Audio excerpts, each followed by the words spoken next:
never thought I would be the one to write this account. I am a diplomat, not a soldier. I study words, not weapons. For 40 years, I have watched civilizations rise and fall across the galaxy from the safety of council chambers and research stations. I have filed reports.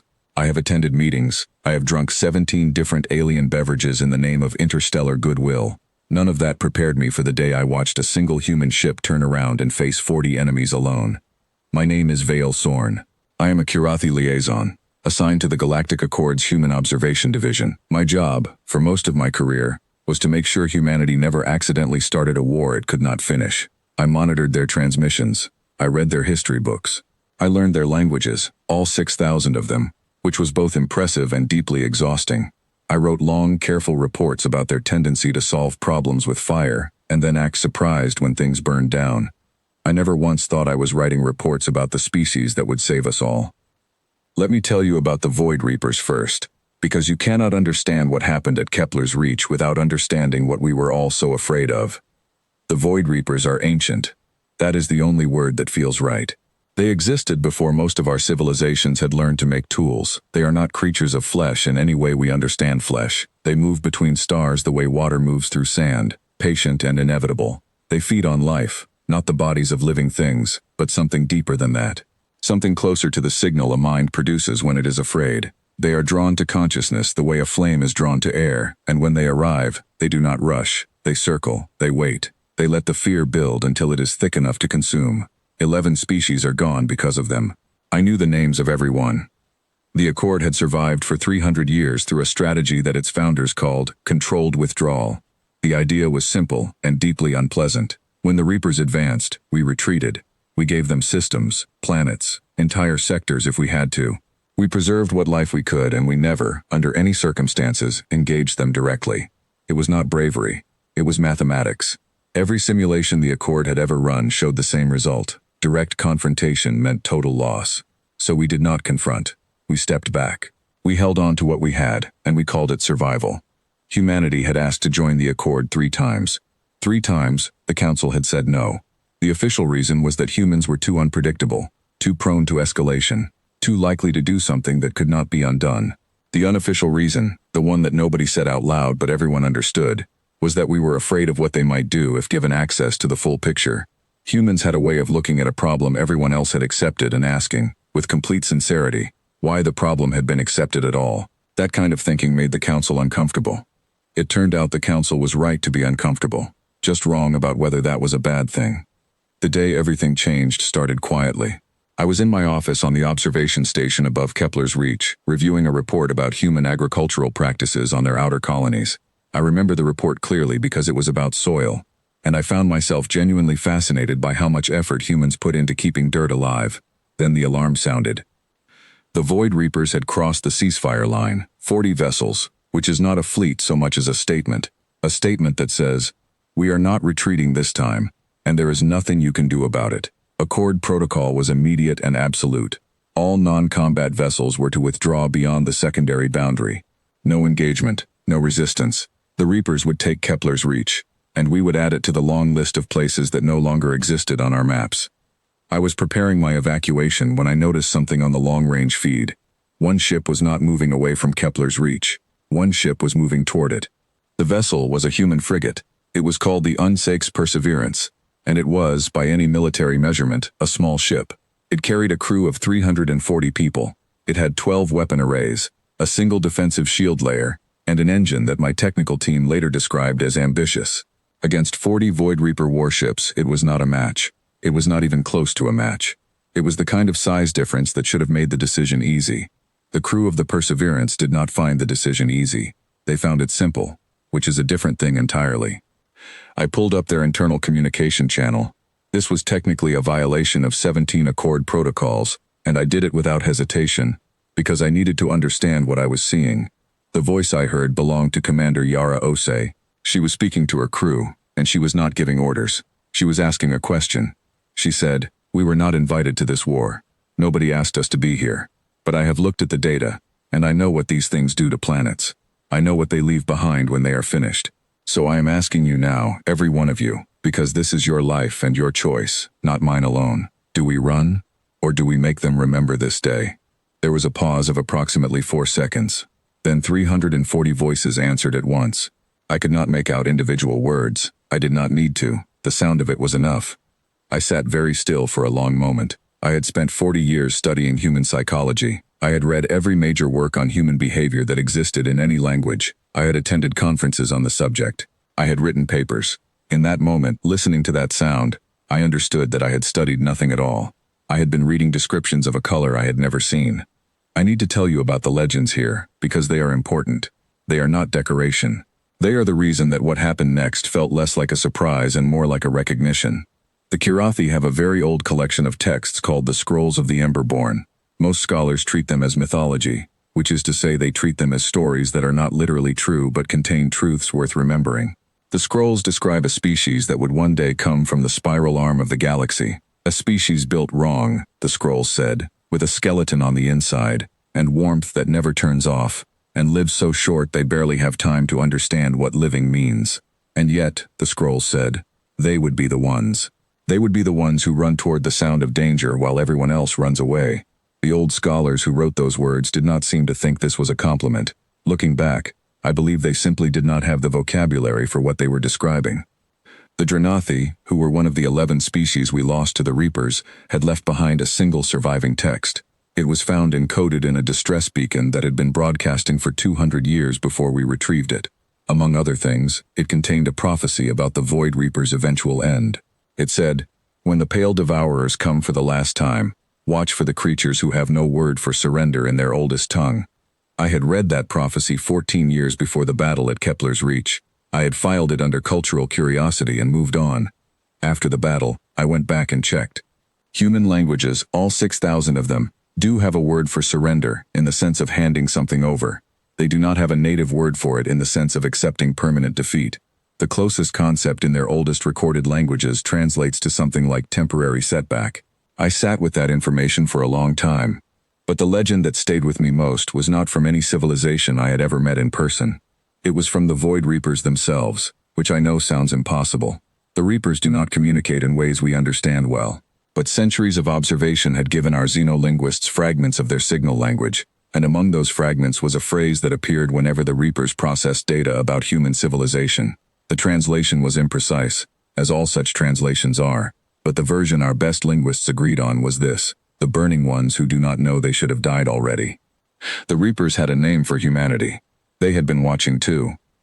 Now let me tell you what the Perseverance actually did, because the legends are one thing and the battle was another, and both of them matter. Commander Osei did not attempt a conventional engagement. She was not foolish enough to think that 12 weapon arrays against 40 warships would work through simple force. Instead, she did something that no Accord vessel had ever done, because no Accord doctrine had ever allowed for it. She pointed the ship directly at the center of the Reaper formation and accelerated. Not to attack, to observe. The Reapers use distance as a weapon. Their psychic disruption fields work best over space, where there is time for the signal to build. Up close, at extremely short range, the fields become less coherent. Osei had apparently worked this out from available data, and she went close. Dangerously, absurdly close. Her crew later reported that they could see the surface details of the Reaper vessels through their visual feeds. The Reapers responded exactly as expected. They turned their disruption fields toward the Perseverance. Psychic signal weapon at full capacity, targeting the crew's cognitive function. Against every other species the Reapers had encountered, this produced an immediate result: confusion, then terror, then the kind of paralysis that comes when fear becomes too large for a mind to hold. Against the human crew of the Perseverance, it produced, according to the medical log, mild headaches, and what the ship's doctor described as increased irritability. I have thought about this many times since then. I have discussed it with neurologists and xenobiologists and psychologists from a dozen different species. The conclusion we keep reaching is not a flattering one for the rest of us. The Reaper's weapon worked by amplifying fear that was already present and using it to collapse rational function. Humans, under extreme physical threat, appear to shift into a cognitive mode that is not well described by the word fear. It is closer to a very narrow, very intense focus. The fear is still there. The danger is fully understood. But the response to that understanding is acceleration rather than paralysis. The brain, instead of shutting down unnecessary functions to deal with the threat, appears to treat the threat as a problem to be solved immediately, and dedicates every resource it has to that task. The Reapers had never encountered a species that worked this way. Their weapon assumed a particular kind of mind and found a different one entirely. 6 hours into the engagement, with the Perseverance still moving, still firing, still refusing to do what everything in the known galaxy would have done in its position, the ship's engineering team made a discovery. The Reaper vessels communicated with each other through a frequency that was close, very close, to a resonance frequency the Perseverance's reactor happened to produce. Close, but not exact. The chief engineer, a woman named Tariq, whom my report later identified as having had no sleep in 31 hours, calculated that if they overloaded the reactor's secondary coil by a specific amount, they could shift their output to match the frequency exactly. This would, she noted, also risk a reactor breach if it went wrong. Commander Osei apparently asked how likely that was. Tariq said about 40%.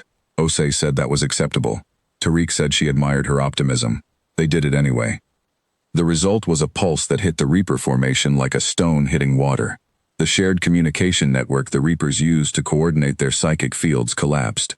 For the first time in recorded history, 40 Void Reaper vessels were not one coordinated weapon. They were 40 separate, confused entities, each operating without the signal of the others. That was when the other ships arrived. 2 more human frigates dropped out of faster-than-light travel at the edge of the engagement zone. They had received no orders. They had been assigned to a completely different sector. The only thing that had changed was that they had picked up the Perseverance's open broadcast, the one Commander Osei had sent to her crew before the battle began. They came because they heard someone was in trouble.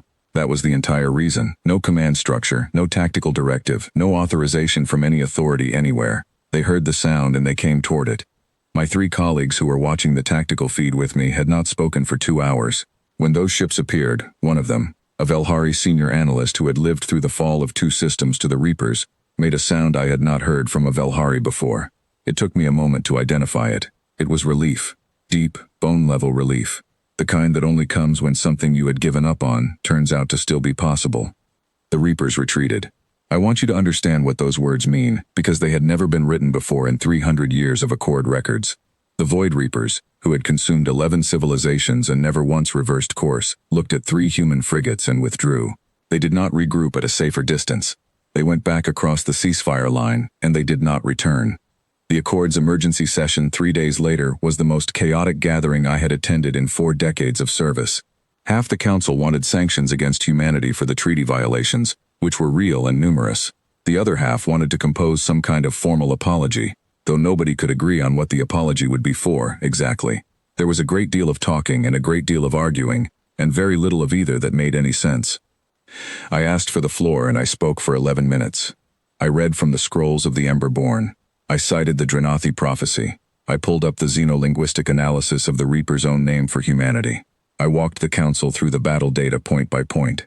I showed them what the disruption field had done, which was nothing, and what the human response had been, which was to solve the problem anyway.